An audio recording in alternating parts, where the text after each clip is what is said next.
Saya jadi malu gara-gara Irjen. Gua akan ganti dia. Jangan dipecat lah komandan, paling nggak diskors aja. Sudah sering diskors.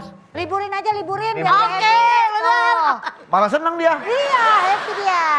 Itu kan ketidaksengajaan. Iya, komandan. Kalau nggak dipindah tugaskan aja dulu. Gini aja deh, lu aja jadi asisten gua lagi. Nah, saya kan humas, komandan tugas saya banyak. Ayo nih, mending. Bilangnya kayak Ah, enggak, saya sibuk di dapur ah. Saya udah pernah kan jadi asisten dia seharian. Garukin punggung sampai ke belakang, lecet sampai. Capek banget ah. Emang capek banget kan, ada ini kurang ke kiri, kita udah ke kiri. Iya, Bawahan dikit, dikit, bawahan bawahan dikit. dikit. Yang kenceng apa yang kenceng katanya gitu. Lu kalau ribet lu seset aja, kasih batok kelapa. Perih banget itu. Emang karet. Ya paling Yaudah, dimutasi lah komandan, jangan. Nanti saya pikirkan lagi deh.